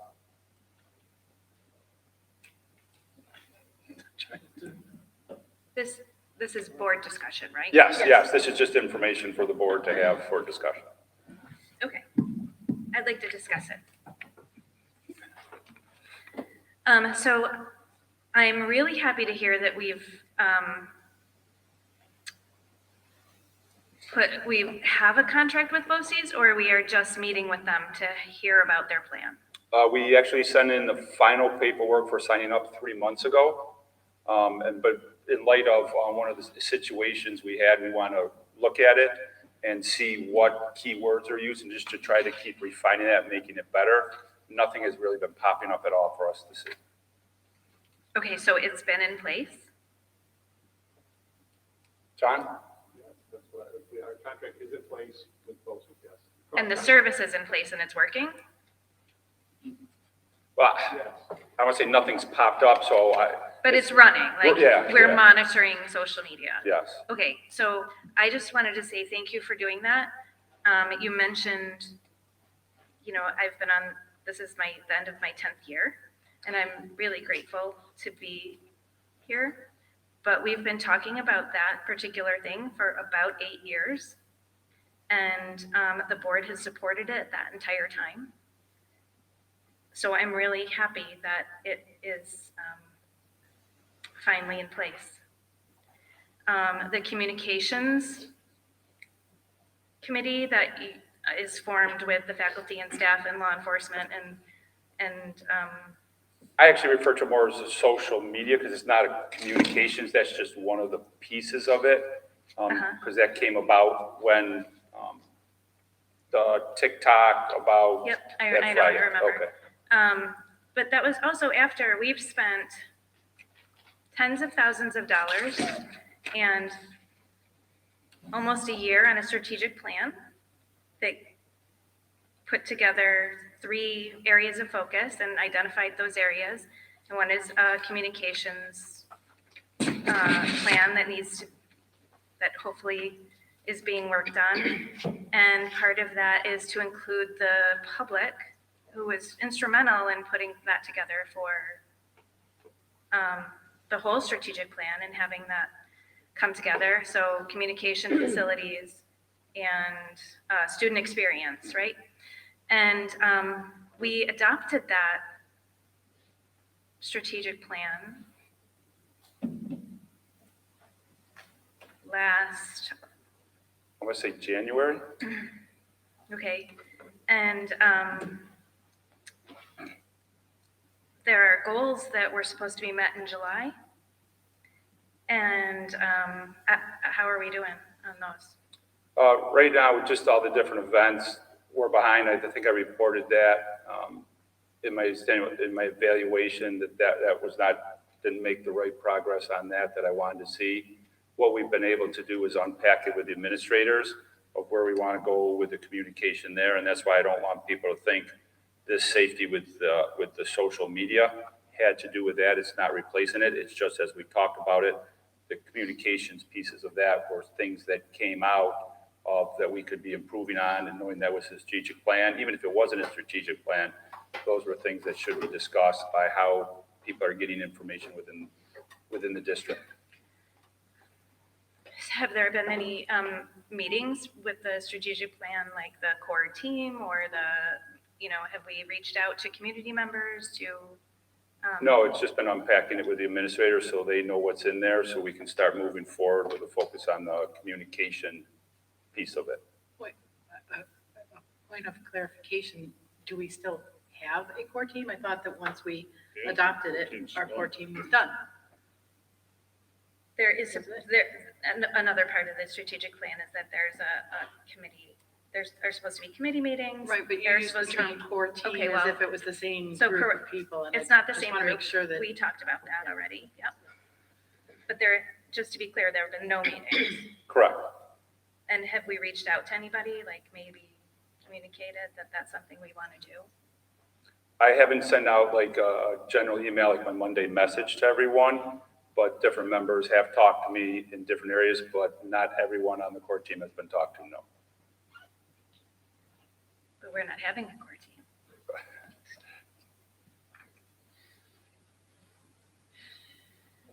When I was referring to core team, I mean the people who had been on it, because we did make the offer to all them. If they wanted to continue with it, they could. So I haven't got back, haven't said, hey, we're starting a new one. Do you still want to be part of it? The budget vote, one person did say, hey, when you start the new one, I would like to be part of it. And I said, thank you. And I said, we'll be sending out things. We're ready to get that going. Do you have a time frame? I'd like to get to it this summer, is where I'd like to start it. I want to finish what I'm doing with the administrators so that we have a game plan for how they're going to take the pieces within the teachers and communicating to the parents, because that was one of the really low areas in that area. So we'll have to talk to the teachers, see how they're doing it, have that analyzed, and then bring in the parents to see if that is how they would like to be communicated to come at it from those two directions. That's kind of the discussions we've been having right now at Cabinet.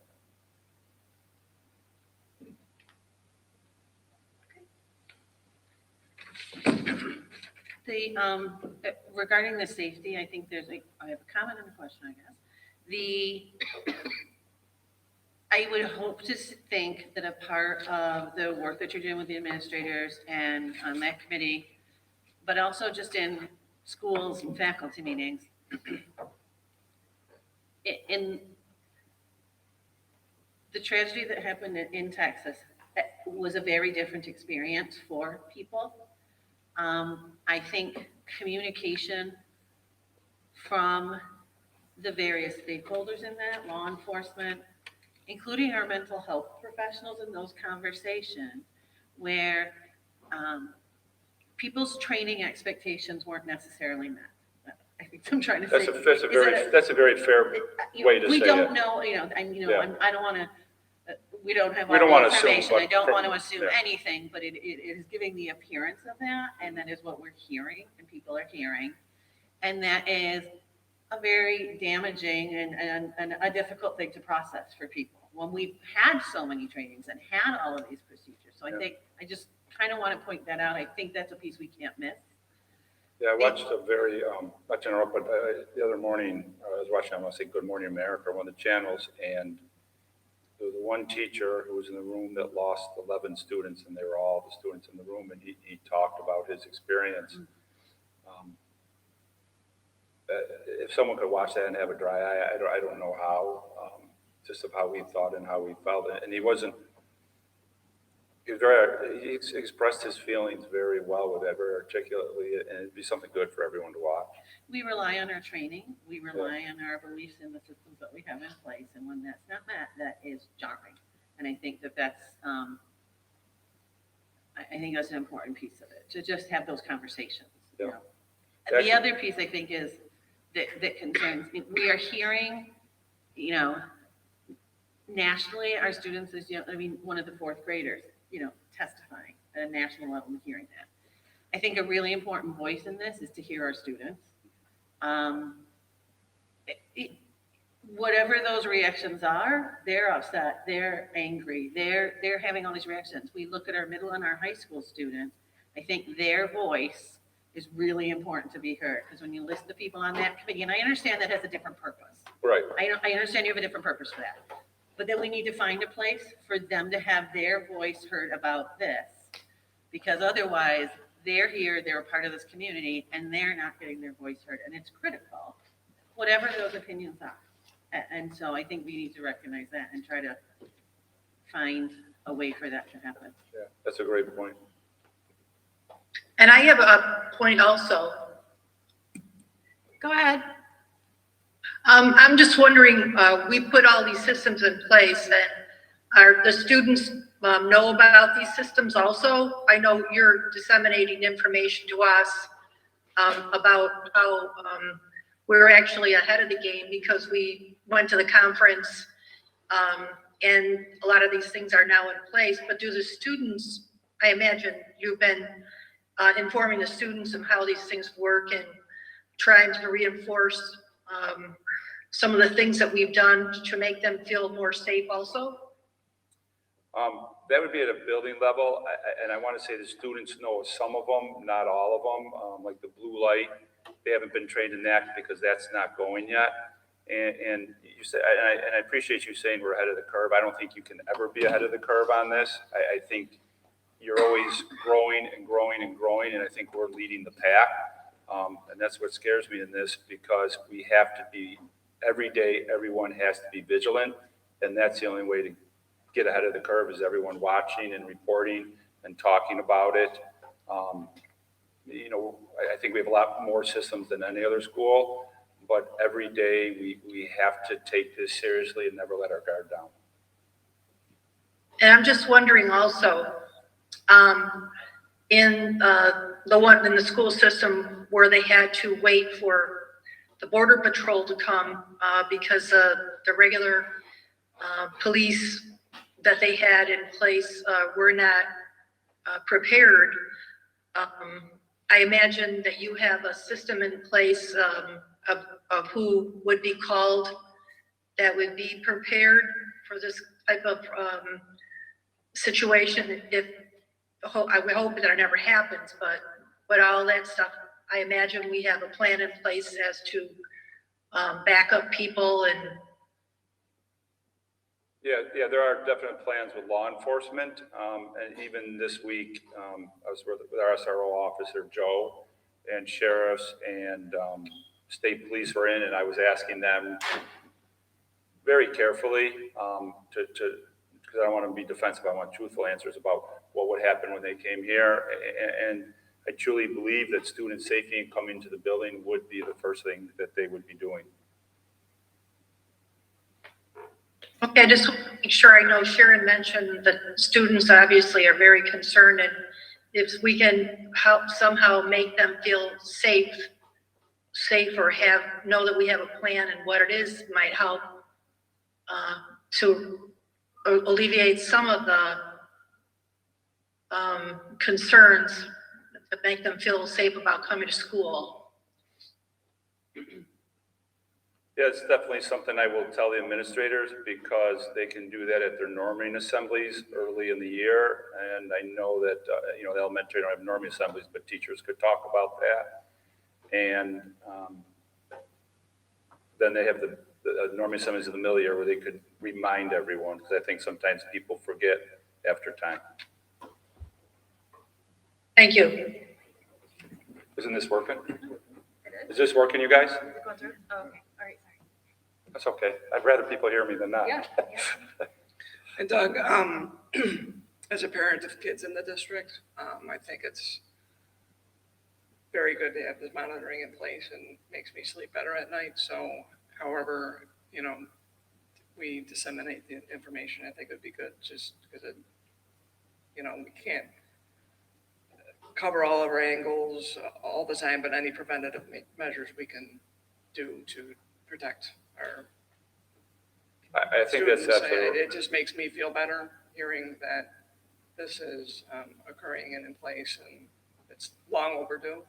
And as a parent, I think that it'd be a good message to communicate to the public at some point, however you feel best, to let them know that we are acting on making the schools safer. Yeah, and even though we have things in place, the best thing is if you see something, immediately tell us. There are situations sometimes where something might have been out there for a week or two, so you know, I'll look right at the camera and plead to everyone that watches this ever to please, if you see something, doesn't matter what time of night, inform the school, call 911, because that's the only way you can, it just make sure it's covered. I'd rather hear something 10 times than not hear it at all. So.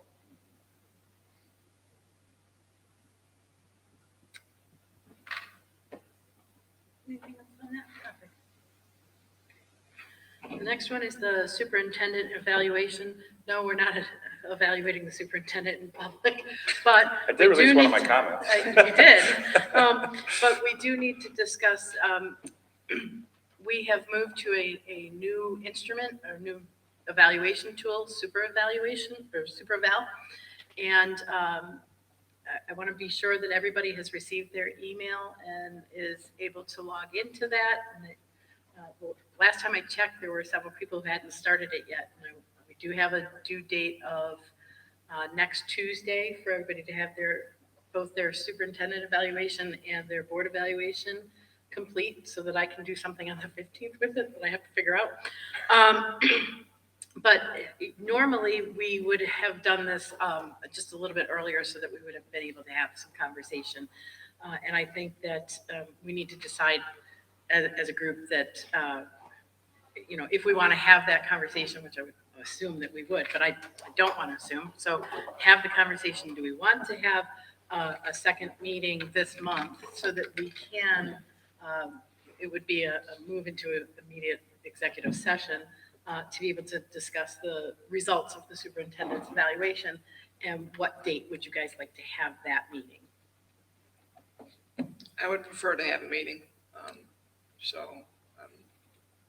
Does anybody object to having a meeting? Okay, so then let's determine a date for that meeting. Being conscious of, end of the school year events and things like that, would you guys want an evening meeting, an afternoon meeting, a morning meeting? evening. Evening. What is Wednesday? Usually. Evening's good. Yeah, usually Wednesdays are good for everybody, is that correct? Would the 22nd work for everyone? No, we have dinner. Oh, we could do it at dinner. There you go. You do it right before dinner. What's not? That would be No, it easier. should be after dinner. It would be better. Okay, I should say that in Do it. public. then the 29th? Is that? No, I won't be here. I won't either.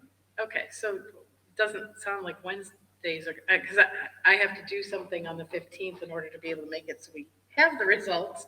So can't do it on the 15th. What about earlier in the week, like the 20th or the 21st of June? Let me check the schedule. 20th, there's no. Oh, yeah, that's right, that's a holiday. 21st is fine. It's a Tuesday? It is a Tuesday, the 21st? I'm So the coming 21st in the up to my evening? Last day of school. I will be the last day of school. We'll drink a glass of wine. Yeah, that should be fine for me, The 6:30? the 21st. 6:30 on the 21st? Yes. Okay, 6:30 on the 21st. And that gives you, our district clerk enough time to announce the meeting? Okay, perfect.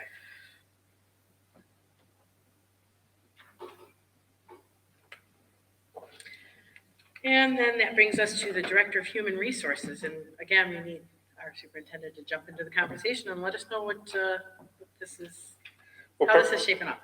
What I'm looking for is a conversation with the board. It's just, in public about moving forward, looking at this position and what really seems to be happening. And, John could probably jump in there, probably even Mary Jo, just the change in the employment field and what people are experiencing to have a person dedicated to doing this and taking care of this, taking care of all the different nuances that are continually developing, especially with the hiring, the shortage of staff, the need of subs, to have someone directing over this with the different contracts. It really seems to be something that evolved, out of COVID, even before it, because even during developing the strategic plan, there were multiple comments by the people we had assisting us about how we seem to be understaffed in this area. It just really pulls a lot of time away from doing other things out of my office. And that's a big issue for addressing the goals and initiatives that we have. When, I'm pulled away to take care of any situation that is happening with staff.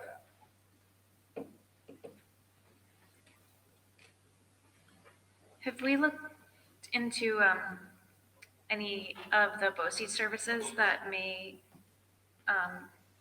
take some of these responsibilities? We, like they have The shared business office is something like you're talking something about. like that. I know that they do like superintendent hearings and Yeah, the things like that. superintendent, I have maybe 5 or 6 of those a year that they don't take up much time, and I think that's a great way to develop the relationship Yeah. with the people. The bigger time is working with individuals. Usually, and John, jump in here with if you want, the business office, which might have HR components of it, are more people processing. This is dealing with the higher personnel levels of where people need to have the difficult conversations and discussions, and then going out there and looking and directing which way they're going for the district. So and dealing with interpretations of contracts. Those are the things that really seem to be taking the time. I would hope COVID and the things that are with that keep lessening as they go on. But out of those, just in talking,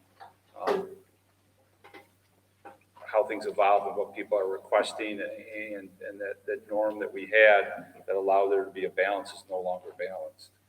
And if I could add, I think this is on.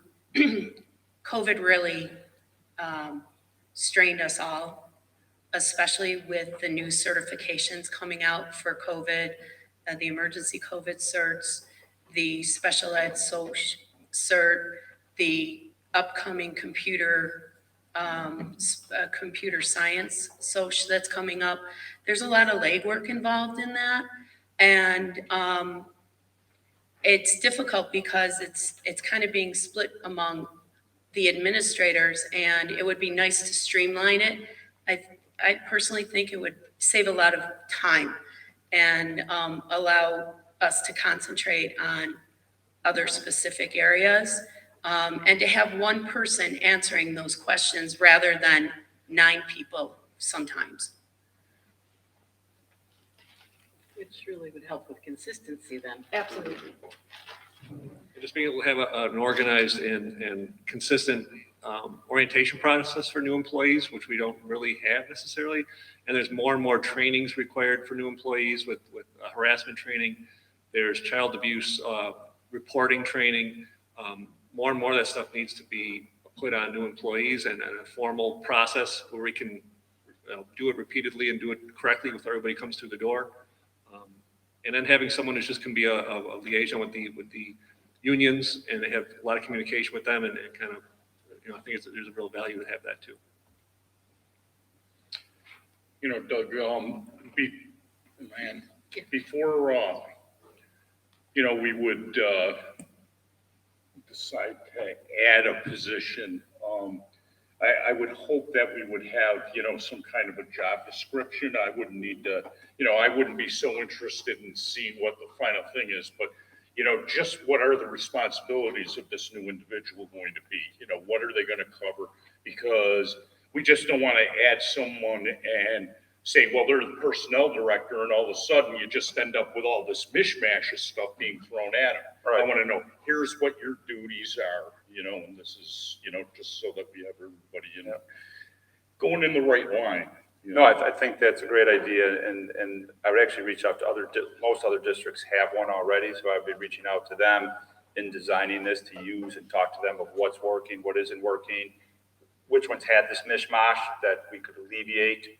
But I wanted to make sure that the board had a discussion and that said, yep, start working on that. I mean, I want to know, exactly, that this is the direction, because otherwise they just end up, like filling space. Yeah, everybody throws their, stuff they don't know what to do with that individual. Well, that's actually one thing I wanted. Hearing Mary Jo's description and John's description and that consistency and onboarding people and having a cohesive introduction to the district and making sure everything's in place, like that makes sense. So that maybe it would be helpful to Just a starting That's point, right. like you said, it doesn't, it doesn't have to be A job formal description job like that would be description, great. but Yeah. here's our It's ideas of important. what we're gonna have, No, what we that's- want this Yes. individual to do. Yeah, and actually, I want to meet, after having the discussion, if the board says, keep moving forward with it, I actually want to meet with all the people in central office and see what their duties that they feel are mishmashing and getting in the way, to see how that would look, because it wouldn't be just, hey, here you are, do this.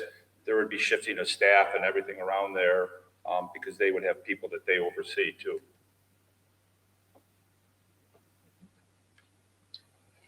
So it sounds like it's something you would like to move forward with. Mhm. So, Not as a yes, but here's more information, as long as that's good. yeah, What kind of timeline are you looking at? Like, at what point do you come back to the board and say, okay, here's the description and, going from, okay, keep moving forward to, okay, now we're really actually gonna hire somebody? I'd like to, I was thinking like the beginning of July, we have the meeting, I think it's on the 6th of July, to have this in place for the board to look at and review by then. Today is the 8th, that gives about a month to put it together, to reach out to other districts. I know it's a busy time for them, so I can get that back, have time to meet with the people, and it's a busy time of the year right now with all the different graduations. If that goal wasn't satisfactory, do it, then it would be at the district planning conference at the end of July, because that'd be our next meeting. Definitely want it done by then, because then you can do your posting and start having the people in place by September. I'm comfortable with you moving forward and looking at, further investigating, creating a job description and giving us some kind of an idea of how the impact it might have on our budget. In terms of adding another employee. Yeah, Yeah, but again, I'm we've totally all willing seen to- it, what, was happening not only with you, but all of our administrators with Yeah. dealing with, not just COVID, but everything else Yeah. that's going along with that. Well, that's the support too, the person would be able to give is to the administrators in the buildings for when they're having an issue, that they can go out there and help them address it and work through it, which will allow them to function more on the instructional piece of it. It does sound like we've pinpointed an area where we could grow. And if this is the avenue to make that growth happen, we certainly should explore it. Okay? That will happen. Okay, does anybody else have anything that they would like to talk about that's not on the agenda? I do. Okay, I just have a question, and I think I'm on. I'm looking confused, and so I guess I just want to kind of make sure I'm not missing something. That this, when you said, this doesn't feel like board discussion usually, because this is usually just the board discussion, and we have superintendent report, which causes me just to go back in our agenda, and the agenda, it doesn't have superintendent report on it. It has board discussion, and so I'm wondering why we have a change in the agenda today. Mostly because of the time frame for the recognition of our retirees. So superintendent. Is that a permanent change? Or No, is that just today? no, that was just for today. Okay, that would be good to know.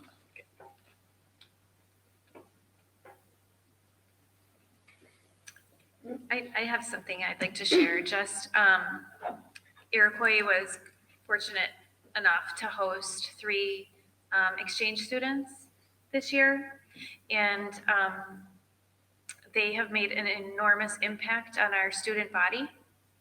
And one of them has to leave early. He's leaving unexpectedly tomorrow morning, just before prom, which they had been looking forward to, and to speak very highly of our students and the experience that they gained from meeting people from all over the world. About, 20, 25 students all put on their prom wear this afternoon and dressed up and went to Knox Farm to take pictures with this boy so that he could have the experience. And I'm gonna cry because it was so sweet. Now, it's, high school, so they're all sobbing. It's But oh my gosh, what a gift that they gave each other, and the world became smaller for all of those students. They're talking about traveling to see each other. He's talking about coming back here for higher education, possibly. Like, it was just an amazing experience, and I just wanted to say that we will miss Dinos enormously, and we hope he has safe travels. Thank you so much for sharing that with us. Yeah, I didn't know that. That was great to hear. Yeah. Okay, anybody else?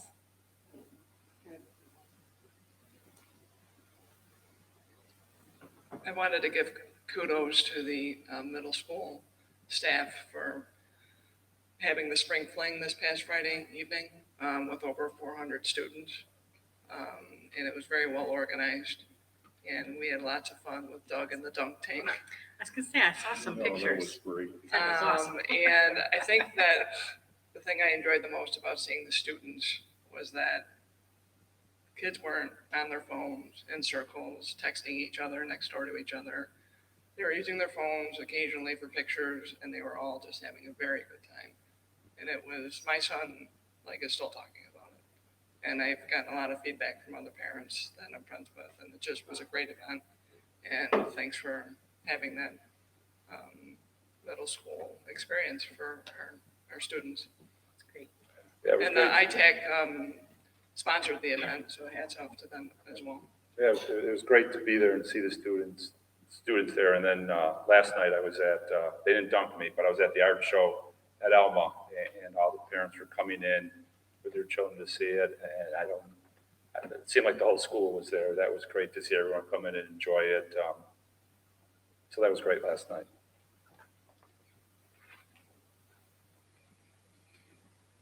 Anything else? Okay, that moves us to recognition of guests. Do we have any guests that would like to be recognized tonight? Okay, then we have discussion on our agenda items 10.01 through 22.10. This agenda is the one in which our payroll clerk for the last 30 years that we just acknowledged, Nancy, is officially retiring with this. So just want to kind of mention that.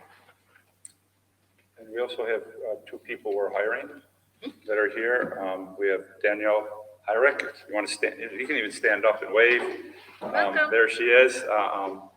Great personality. I've known of her from before, and so she's going to be a great hire and comes with a lot of experience. So that's great. Thank you for coming to Iroquois. And then we mentioned Alma. Heather, I think you're the liaison to Alma right now. And then we have Peter Dobeyer right here. If you want to stand up, and maybe he'll stay after, and you guys could shake his hand afterwards and then say hi to him. But he is who we're looking for the board to approve to hire as Alma principal. He comes to us from another district a little to the north. Highly recommended, and really exciting to hear him talk through the whole interview process. So it's great to have you here too. I'm looking forward to moving the district forward with your leadership. Oh, there we go. Sorry. Thank you. And I was looking at you earlier and I forgot. So she's here too and joining Iroquois. So thank you so much for coming here, and she will be the librarian out at Wales. Did I remember that right? All right, excellent. And again, she comes highly recommended, and I know some people that know her, and we're so excited to have her here. So thank you so much, and thank you all three of you for sitting here, and actually you can kind of see what you're in for at Iroquois here with all the people retiring, of how much we love each other and being a part of a family. Any other discussion? Thank you for the donations from Kiwanis and for the Christopher Bukowski Scholarship Fund and the Community Foundation of Greater Buffalo for scholarships for the high school students. It's wonderful. And congratulations to all the retirees. Yes. Okay, so item 9 then, 9.01, a request to withdraw any specific items from the agenda. Okay, and then can I have a motion to add specific items to the agenda? We have 21 12.08, 12.09, 12.10, and 22.11. Can I have a motion, please, to add those items to our agenda? So moved, but it's item 2109 and 2110. You said 12. Those are 21. You switched them. Oh, These two are typos. I'm sorry.